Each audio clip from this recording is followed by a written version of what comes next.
Hi and welcome to Conversations with Robyn. Today's program, I promise you, is going to be a beauty. I'm here with Dr. Eric Pearl, and prior to starting the filming, I said to Eric, how would I introduce you? How would I introduce you, Eric? From your mouth. And that's our show for the day. I like it, I like it, I like it. Okay. Firstly, the work that you do in the world, if someone had not heard about you, what would you say that, why are you here in Australia, for example?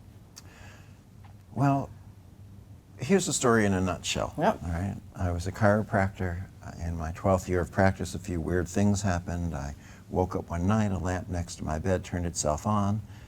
I can't tell you how uncomfortable a feeling that is, so let's just say I got up very bravely with a knife, a can of pepper spray, and my Doberman pinscher, and went hunting. I did. And you know what? Do you know Dobermans? They're not the watchdogs we think they are.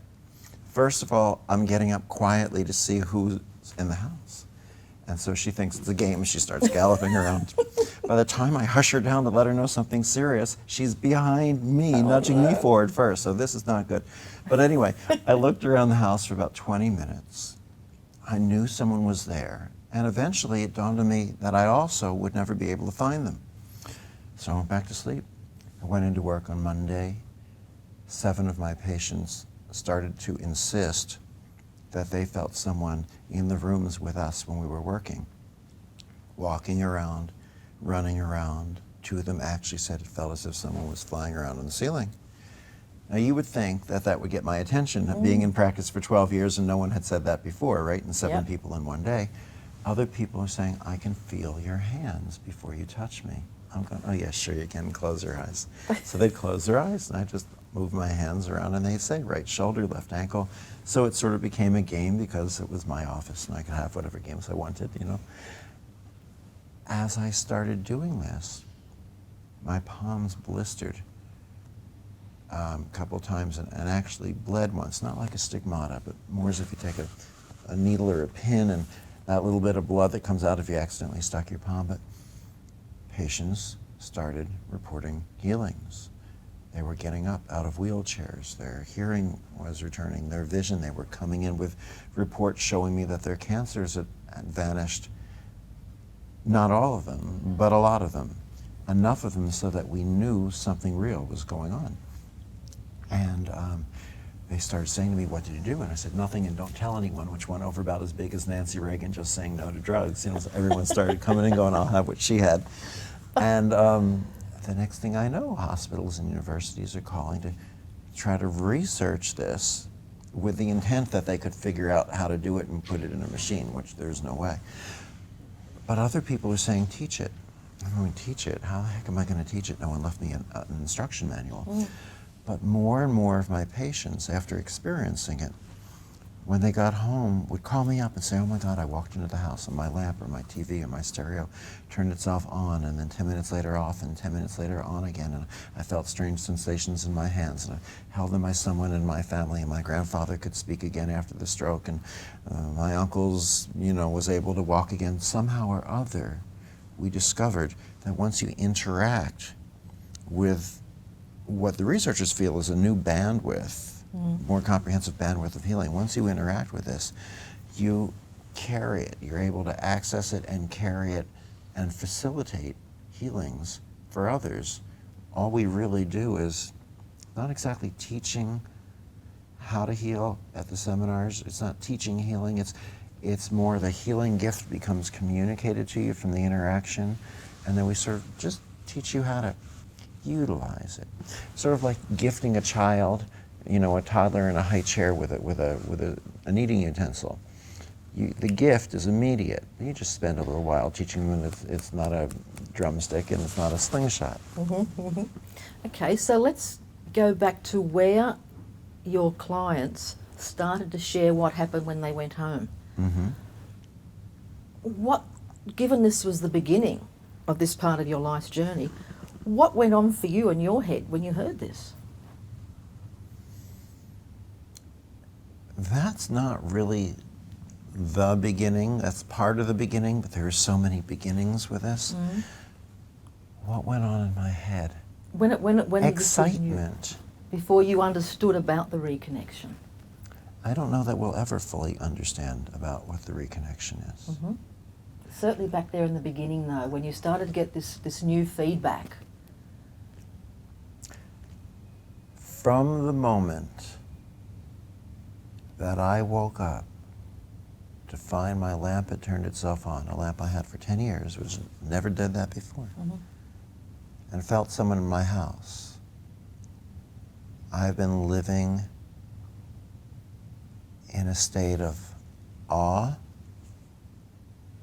and exploration. There is a beauty in the unfamiliar of this terrain. It's Mm-hmm. Mm-hmm. it's like stepping into the ocean, finding that position you can float on, closing your eyes, assuming you know where you're going to be after a couple of minutes, opening your eyes and finding that you're somewhere else in the water and you see a different part of the beach, and it's all so wonderful. Okay. Well, let's go back then to the beginning of the journey this lifetime. Because I've read your book.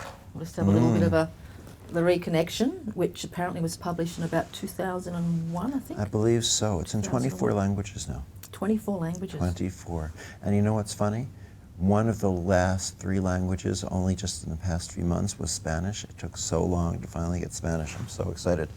Why? Why I don't does the know. Spanish excite you? Oh, because it's such a huge segment of the world. Ah. See, See, there I've been now we enlightened have to already. get focused on Chinese. Well, it's about 1 point something billion, isn't it? Mm-hmm. When you were born, your mother's experience of your birth was quite phenomenal. Mm-hmm. Could you please share a little bit Sure. about that? I was the first child for my parents, and my mother went into the hospital. She was in the delivery room, lying on the table, and she started to hear loud sounds like engines or motors. And she could feel them starting at her ankles and shutting off. Mm-hmm. And then going up to the knees and shutting off. And then going up further and shutting off. And something inside of her knew that if they got to her heart, she would die. And she was looking at the doctors and the nurses, thinking, don't you hear this sound? And no one seemed to notice it. And then all of a sudden, as it got up to her heart, she found herself leaving her body. She didn't want to die. She did not want to die. And she tried to hold on, but found that it wasn't something that she could do. She found herself leaving.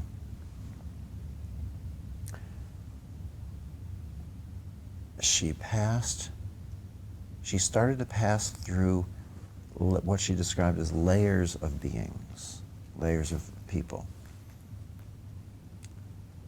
The first insight that came to her with absolute clarity was, there is only one thing that people who transition the body regret or feel badly about, and that is that those of us left behind mourn them.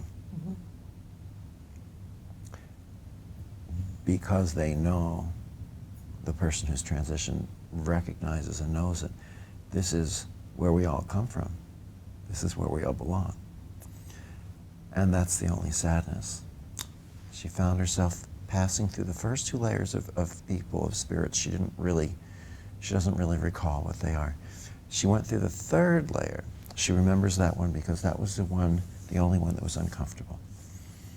It was awkward. That's probably not even the best word. It was uncomfortable. It was the layer of the people who did the only thing that you can do to interfere with, as she best understood it, God's plan. Mm-hmm. And that was to take your own life. Mm-hmm. Suicide. Yeah.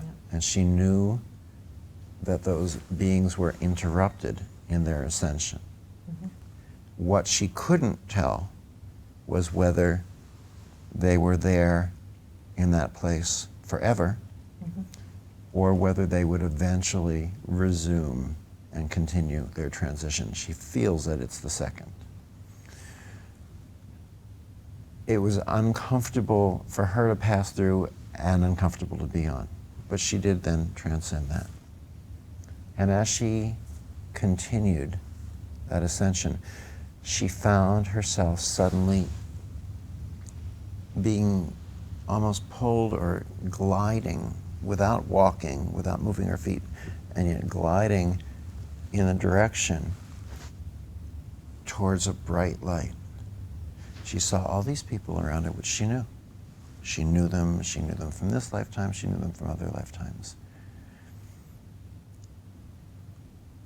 She knew, well, we knew, when we're there, we seem to know entirely exactly who we are, who we're speaking to, who the other person is from a look. I don't mean male, female, but we just know each other's essence. And as she was seeing and discovering that, she found herself being glided down this lane. It didn't feel like a tunnel, it felt more like a lane to her. It was this very, very, very bright light. She didn't want to look at the light because it was so bright that she was afraid that it would hurt her eyes, but she found herself compelled to look, and it didn't hurt at all. And as she was brought closer and presented before the light, she knew that this was home, this was where we all come from and to where we all return. And suddenly there, her life was laid out before her. And she knew it was a good life, yet there was no judgment. And she became imbued with the secrets of the universe. She knew why the world was round, why the grass is green, why the sky is blue. She understood that war is a temporary state of barbarism that we are in right now, that we will not be in forever. She recognized how ridiculous it was for old men to send young men out to fight their battles. I'm sorry, what were you going to say? I was going to say we need to take a break, even though it's Okay. probably at a profound place. Who knows what profound is? Take a break. And I'll wait here. Thank you. Don't go away. We haven't finished with you yet. Back with you soon. Welcome back, and we're here with Dr. Eric Pearl. And we were hearing about the journey of your mum. So she knew all the secrets, all the insights of the universe, even why you can't blame God for something horrible like a drive-by shooting where a child is killed. I mean, there's a reason for everything, and everything makes perfect sense. When you're there, you understand the roles we play and the choices we make, and everything is more like, oh, now I understand. It's just a level of understanding that we don't have here, most likely because here we're moving through our lessons, and that understanding would, I don't know, I guess maybe possibly affect us gaining those lessons. I'm not sure I understand how. She knew that there were new souls and old souls, that we continue through lifetimes to pick up knowledge and lessons and understanding. She had all these insights. She was so at peace. It was the perfect place to be. And suddenly, she found herself coming back. She did not want to come back. Hear that a lot, don't we? For all the fighting and the struggling she'd put up to not die, now she didn't want to come back. But she was somehow told, it was communicated to her that she had a child to raise. And on the way back, she felt these insights all leaving her. She was programmed to forget them. They were not supposed to be part of her understanding when she was here. And so she struggled to hold on to the ones that she was able to hold on to, some of the ones we talk about here. And in that chapter, that's chapter 2 of the book, that was the toughest chapter for me to write, because I had to spend so much time, with her on the phone and emails and back and forth, learning how to get this just right. And even then we go, well, these aren't quite the exact words, and it's the best we can communicate this concept. Because she told your dad, didn't she? Well, and what happened is, so she had struggled to hold on to everything that she could get, that she could remember. And then she found herself being wheeled out of the delivery room. Mm-hmm. And my father was walking alongside of her. And she said, I now know the secrets of the universe. I'm programmed to forget them. I'm going to tell you what they are, and I want you to write them down. And she did, and he didn't. Oh, he didn't write them down. Oh, No. I thought he did. Okay. Well, I don't know. I probably said it a little more nicely in the book. Yes, he did. But let's You definitely said it more nicely. But in the now book. I'm telling you. And shall we say that set the tone for the first 30 years of my relationship with my father, feeling deprived of the secrets of the universe by him. I mean, I didn't really know that, but it did sort of match the tone for a while. We had quite the feisty little relationship that was not the smoothest. Okay, well, speaking Much of better feisty, now. Oh, that's good. We'll probably find out more. Speaking of feisty, though, there's also a mention in the book when your mum goes to see you the first time after your birth. You're lying on your tummy, and here you are, a newborn baby, and you actually push yourself up and turn around and look at her. And then she actually, goes, oh my goodness, babies don't do that. She tells the female doctor, who says, no way. She walks out. And then the female doctor, she's a female doctor, say, you can't do that. And you were doing it again. Apparently, yes, she saw me do it, and the doctor said, you're not supposed to be able to do that. Yeah. No, I don't know what that means, because I can't do it now. Retrograding, okay. Where does that lead to with all the questions? I sometimes say there's so many questions, where does one go? Are you able to explain what the reconnection is in, say, a sentence? It reconnects us. No. Okay. And 2 it sentences. reconnects us. It's a process that reconnects us to our original fullness as human beings. Original, I don't mean when we were individually born, I mean as we were originally placed here on the planet, and I would say that. It's a difficult concept because there's so many levels to this. We call the book The Reconnection because the reconnection is this umbrella process. Reconnective healing is what we call the healing portion of this. To reach and attain this level of healing, everyone experiences some degree of that umbrella of reconnection. And now there's also simply the process of the reconnection, which is, shall we say, designed to advance us on our life course. Some people say it throws you on your life path faster than you might even be ready for. And there's a degree of healing that comes with that. So that it's almost like there's an overlap, like a Venn diagram. Is it this big? Is it this big? Or do they completely become one another eventually? I'm not really certain. The researchers who've looked at reconnective healing say that this is a level of healing that is probably here on the planet for the very first time. What they said was, it's new. I said, what do you mean it's new? How can you say it's new? And they said, well, you have to understand it's old because it's of the universe, and therefore it's timeless, and yet it's new here on the planet. And I said, that's even stranger. How do you explain that? It's really kind of basically simple, they went on. We were all raised being told that we're three-dimensional beings, height, width, and depth. Yeah. Einstein had been telling us from the early part of the last century that we're four-dimensional, and science finally accepted it in the year 2000, the fourth dimension being time. It was a little tricky for people to grasp at first because it didn't look like the other dimensions in our minds. We could see height, we could see width, we could see depth, we didn't know how to see time. So it took science a long time to work it out and figure it out and determine exactly how that functioned. They didn't really want to accept it right away. It's sort of like, running into a convention of scientists and artists maybe, 200 years ago, screaming, guess what, I found two nifty new colors. I think I'll call one ultraviolet and the other one infrared. And everyone would say, well, that's ridiculous, because if it's a color, you should be able to see it. So we weren't able to see that. So here we are in our little four-dimensional playground, let's say. in this huge multidimensional universe.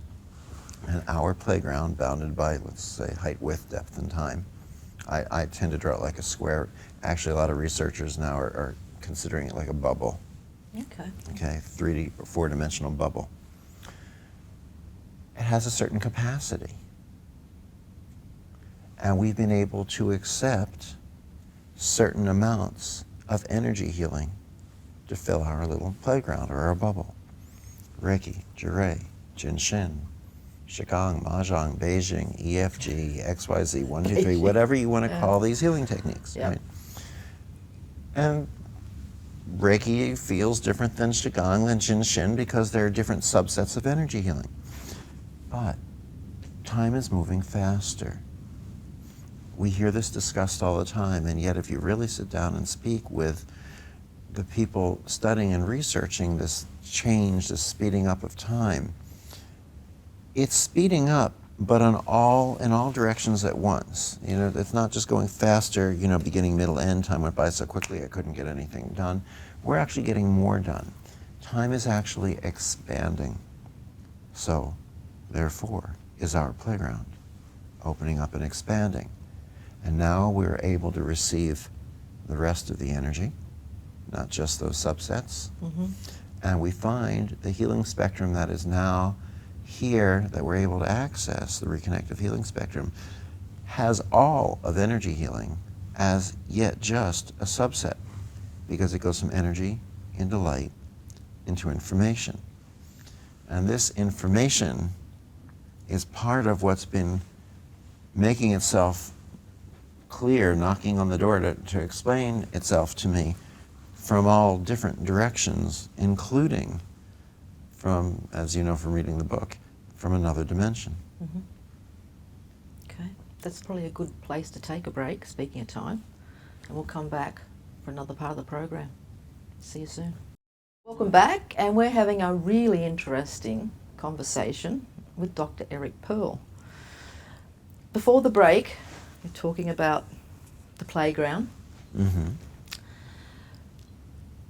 Part of your journey in the book was talking about when you became very ill, before you were led into or experienced the reconnection when you had pneumonia. One of the things that seems to be a commonality for a lot of people that are doing this work in the world is there's sometimes a major illness, even a near-death experience, and that somehow moves them into another pathway that takes them to another level of understanding of energy, who we are, healing, etc. Could you share a little bit about that journey for you? Because you saw beings, didn't you? Yeah, you know what though, I didn't connect it that way. I do now that I hear it, now that I hear you say that. Oh, thank you. I don't know that I had fully connected it That's that how way you wrote it. in my head. Okay. Well, here's how I wrote the book. Okay. Just I'll to misinterpret it. understand this. No. But I mean, let's just for clarity. Yep. Hay House, the publishers, came to me and said, "We heard a tape of you. Someone had made a tape of me talking. Mm-hmm. We'd like you to do a book. Here's a check, and here's how you should do the book. We want 1/3 your history and life leading up to this, 1/3 to be theory, concept, research, and the last third to be a how-to portion." Mm-hmm. So I did it. The part that I least wanted to write was the first portion, which was my history, because the reconnection is not about me. It's not about me. It's I guess you could say, as an analogy, I'm a door. Mm-hmm. I'm a door, let's say, and somehow or other, the door opens up, and in comes Oprah Winfrey or somebody. No one is running over to go, "Oh my God, what a wonderful door," right? Mm-hmm. The gift is what comes through. So I had to take the first third and write about the door. And there was a time approximately 10 years before the healing started, which is maybe part of why I'm not, no, I really do equate it, because you're right. There are a number of things that happened in that 10-year period where I had pneumonia, and I had a fever of really high. I mean, it's something that, you know, only an infant might live past. It was something like 106 or 107. It was high. I kept trying to break the fever. I figured I'll just drink lots of fluids, I'll stay under covers. I felt so bad my neighbors would bring me food because I couldn't get out to get any. And the fever just didn't seem to break. But I was going to just keep doing it because I knew eventually fever had to break. And then I wake up one morning, and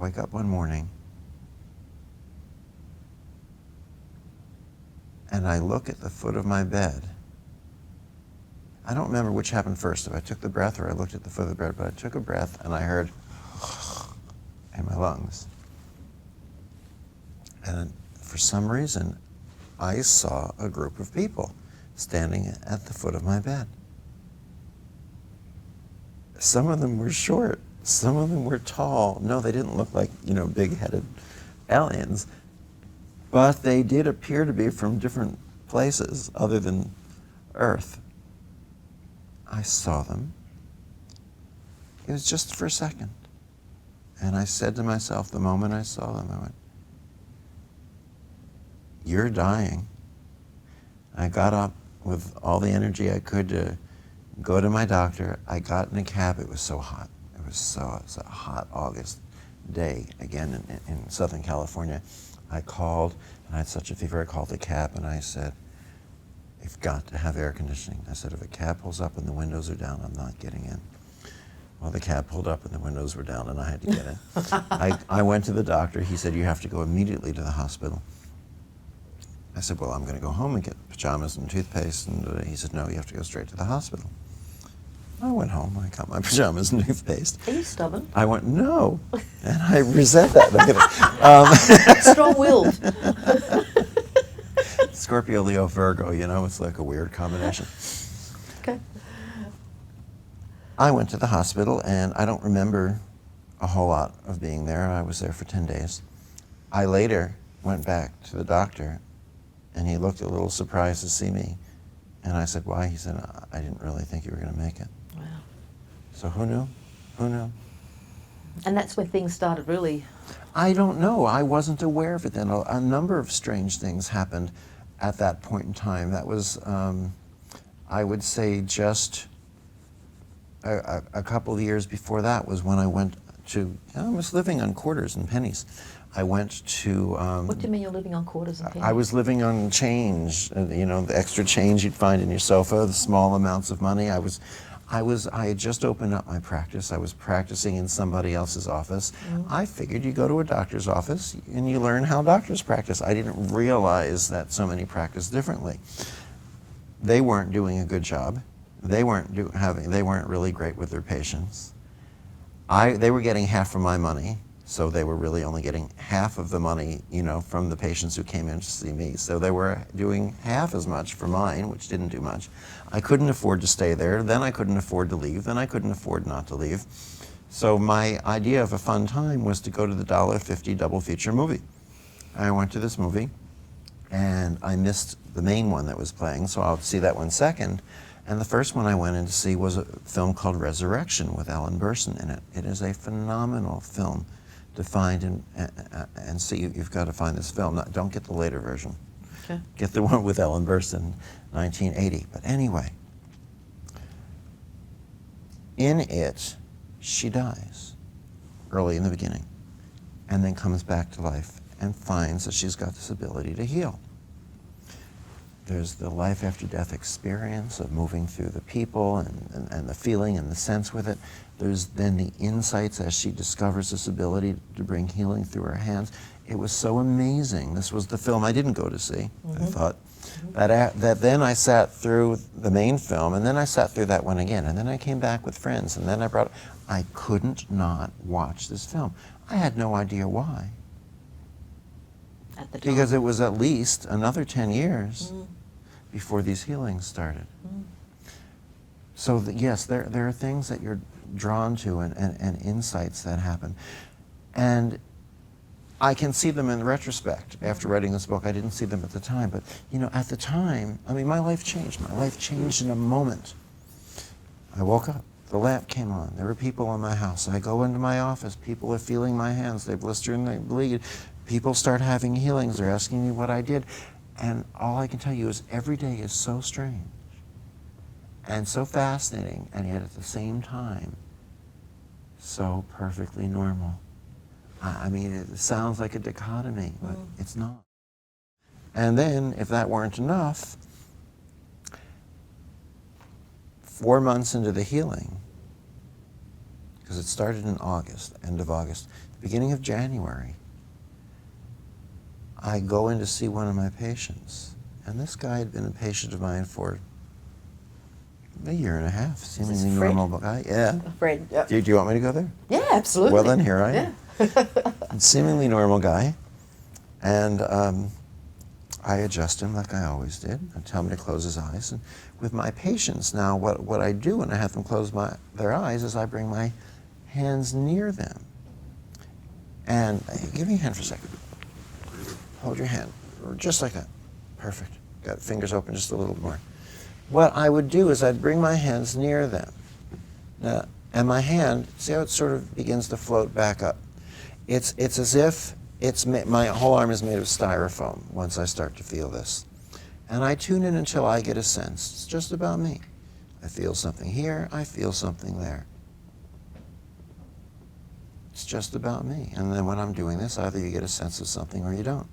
Can you describe it? It's like, even though your hand is that far away, it's like there's a wafting breeze that I know wouldn't be made by the movement of my hand. Because it's so right. far away, yeah. Now, do your fingers normally move like that? I don't know, are they moving? Well, I don't know. Let's bring the camera in and let that decide. Okay. Camera in.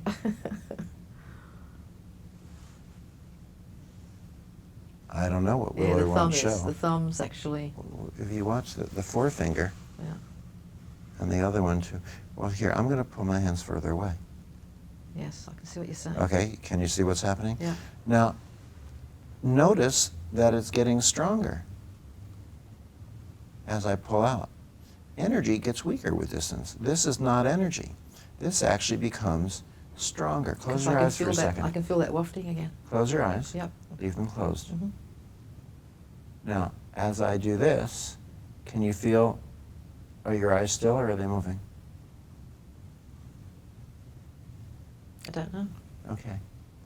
Well, actually, they're not moving enough that the camera's going to pick up. It's Okay. something close, so you can open your eyes. Anyway. Because I'm feeling the hand thing. It's very.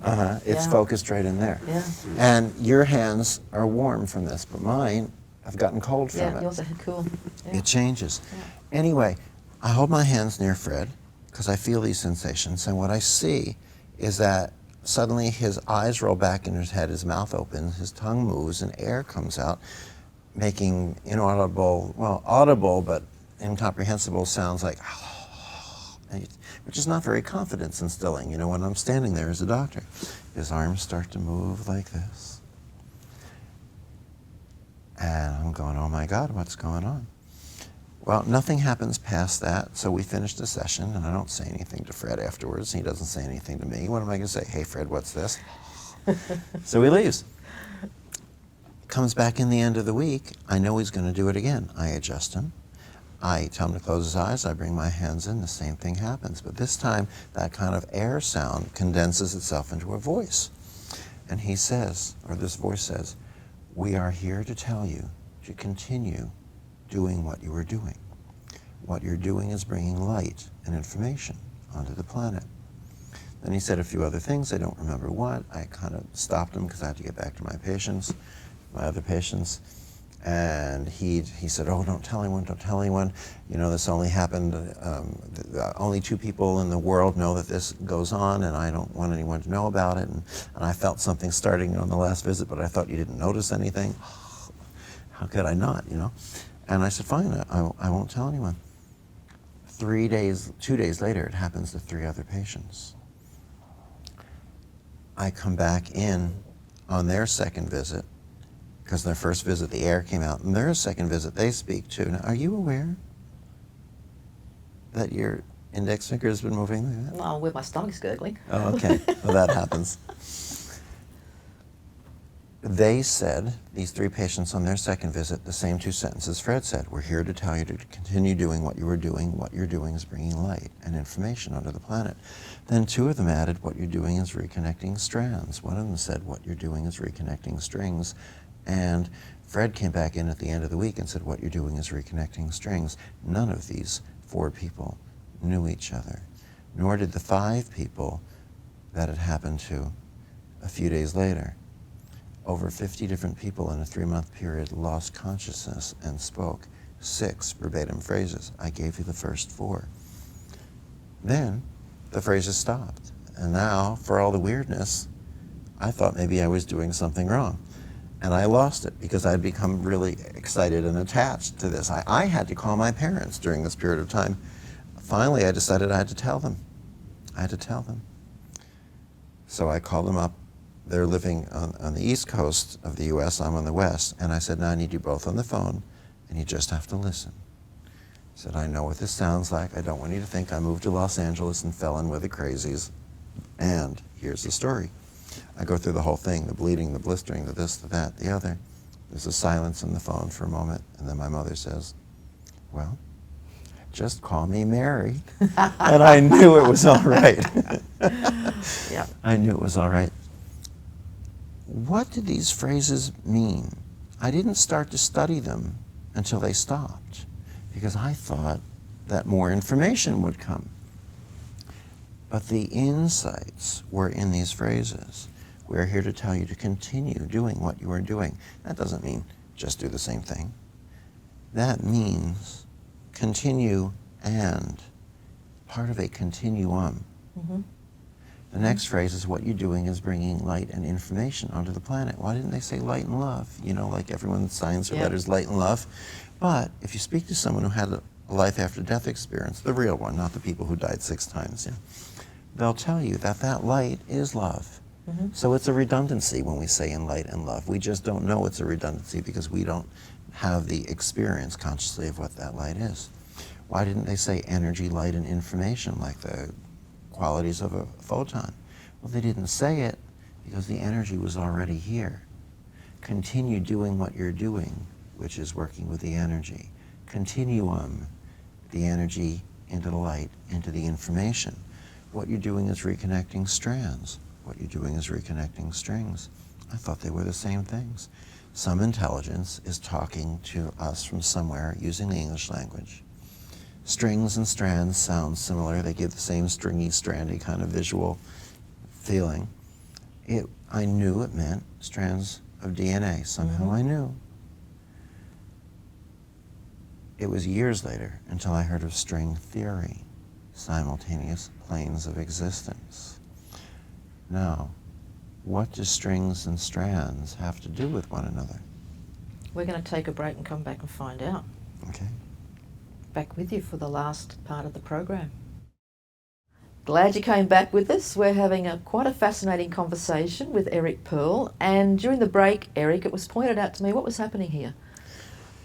That your fingers, especially your index finger, I think it was, I don't remember which hand at this point, was continuing to move. I mentioned to you once and you didn't notice it, so I just let it go because I could see it. But when the camera crew pointed it out to you and you had to say, well, I didn't even feel it happening. No, I didn't. And the fact is, it's rather unusual for us to think that our finger could possibly be moving like this and us not know it. What does that usually mean? Well, these are what I call registers. It's the way your body registers or demonstrates that you've been interacting with the reconnective healing frequencies. This is part of the reason that the reconnection has so much research behind it. We've been doing research at the University of Arizona, research with Dr. Gary Schwartz. William Tiller has some ongoing research happening with us. Just received an invitation to work at Jackson Memorial Hospital and the University of Miami for some clinical research, because this is so clearly and distinctly different than energy healing or any form of technique healing. This allows us to go beyond technique, to transcend our techniques and let go of them, and access something broader that includes what our techniques in healing allow us to access. And some of the evidence in this that they see consistently are the involuntary registers and movements once you've interacted with these frequencies. They bypass the brain, so you're not aware that they're going on until they're pointed out, and then only sometimes we're aware. We also can't necessarily stop them. If we have someone lying down, and we've done this in controlled, double-blinded, randomized studies, there's someone lying down, and either I will or one of the people that we teach how to do this work will bring their hands in near that person. Their eyes will start to go into involuntary movement. Half the time they won't notice that their eyes are moving like that. We'll point it out, they'll feel it, then we ask them to stop, and they can't, because it's an involuntary register. This is part of the way that we teach. Remember I told you in the beginning, I said people would say, teach us, and I said, there's no way, I don't know how to teach it. But what we found out was that once you interact with this, you begin to carry it. So at the seminars that we give, and we're giving one here, I don't know when your show is airing, but we're giving one here, now, aren't Tomorrow. we? Tomorrow, tonight. What we'll do this evening is we'll do live demonstrations of the healings on volunteers, and we'll talk about the history and the research behind this and some of the theory, and maybe even take some Q&A if there's time.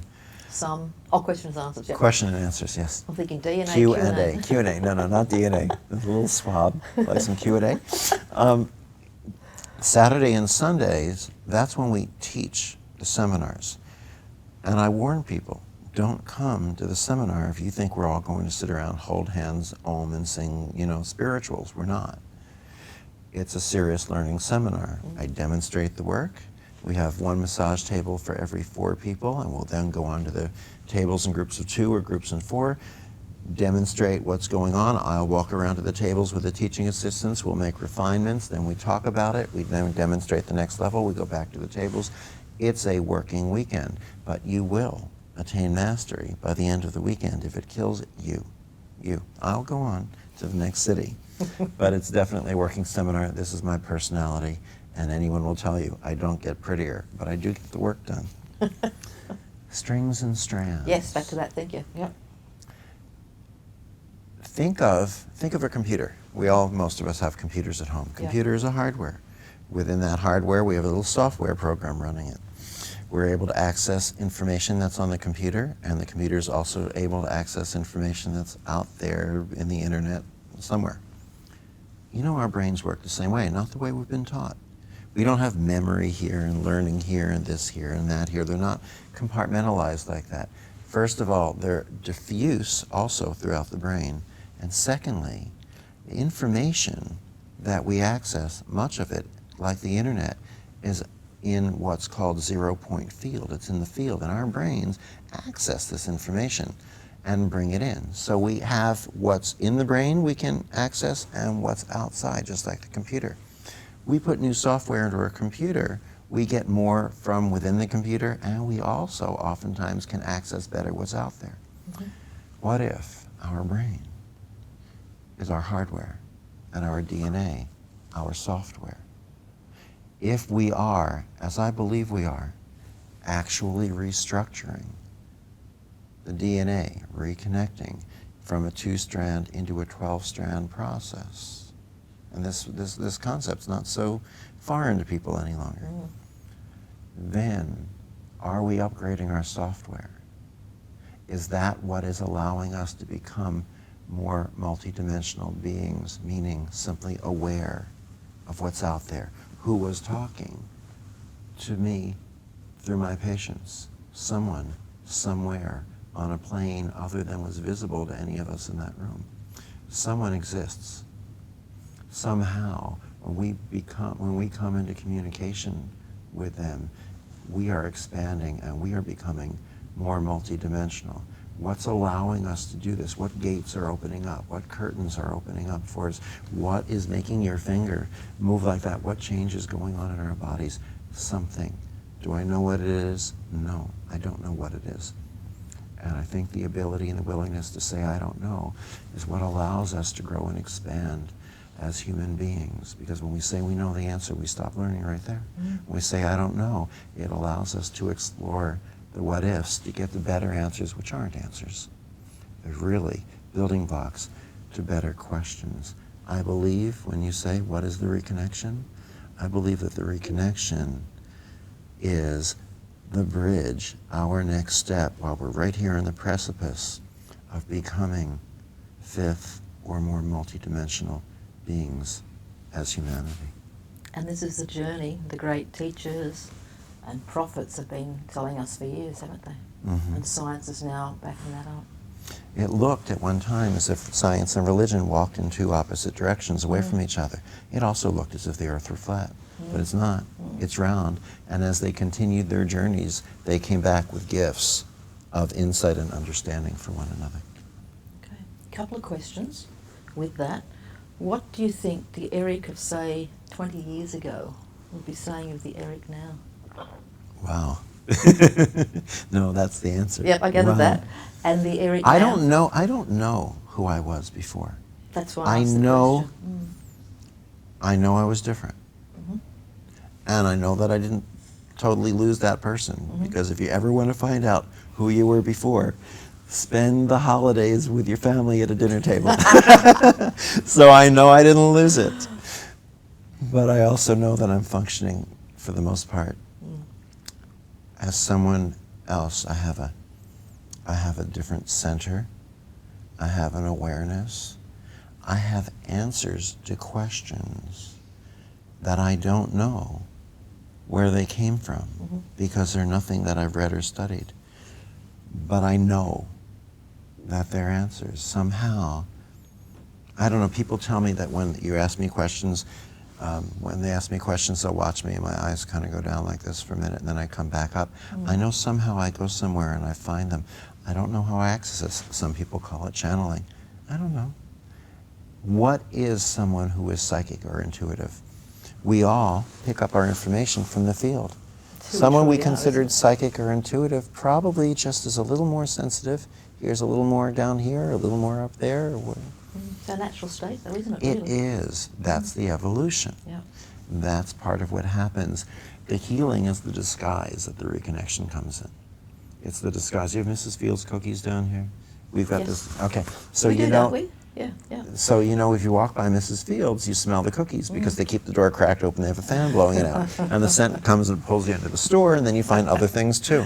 Yeah. The healings were the Mrs. Fields cookie scent. People came for the healings, but they received a whole lot more, probably because not as many people would have come in if we held out a shingle that said, "Come get your DNA reconnected here." Very true. Before this part of the journey you're now on, you were also a very successful chiropractor in Hollywood, weren't you? Because not that I want to assume what some of our viewers may be thinking of this particular program chatting with you, perhaps though for some people they might be sitting there going, Yeah, well, I did the same thing. I can make that face. okay, so address that face that someone might be making at the moment. No, I mean, I was a doctor. Lord knows, I had a nice practice, a nice home, nice cars, the whole thing.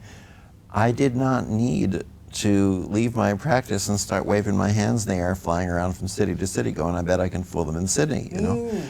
And my practice went down. It went down when I was doing this. It scared some patients. You know who it really scared? Some of the patients who lost consciousness and spoke those 6 phrases, because it happened to over 50 patients.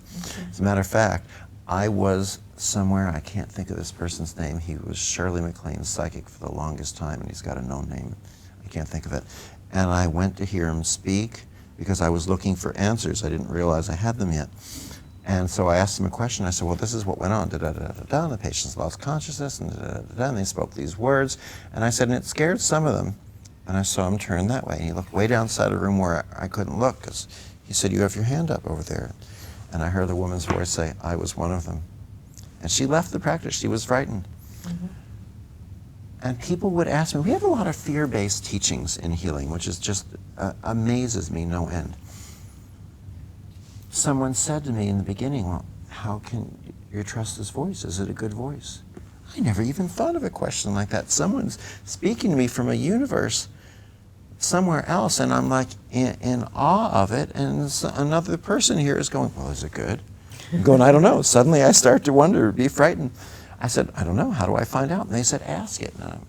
Even I'm not that foolish. What do you mean, ask it? That's like going up to the good witch or the bad witch in The Wizard of Oz. You ask the good witch if it's a good witch, and she says yes. You ask the bad witch if it's a good witch, and she lies and says yes. I mean, there's got to be a better way. And so I went, well, the only way I'm going to find an answer to this is to go inside. And what came to me were what I consider the two worst case possible scenarios. Worst case scenario A, I die, I go to heaven, show up at the pearly gates. Even Jews, we all show up at the pearly gates. Peter's there, we all know him, we're old friends. Oh, well, the surname like Pearl, I mean. There we go. You got a bit ahead of us. St. Peter flips through the book, sees this name Eric Pearl, goes, you led a lot of people down a wrong path. You got to go back and live your life over 600 times. I would not be too happy with that. Mm-hmm. But worst case scenario B, Peter flips through the books and he goes, Eric Pearl, we gave you an opportunity to make a change that would have ripple effects throughout the universe forever, and you didn't do it because you were afraid. That was the answer I couldn't live with. Dr. Eric Pearl, it has been a real honour to have you on this program. It's been my pleasure. Thank you so much for sharing the humour, the wisdom. I hope you've enjoyed it as much as I have sitting here.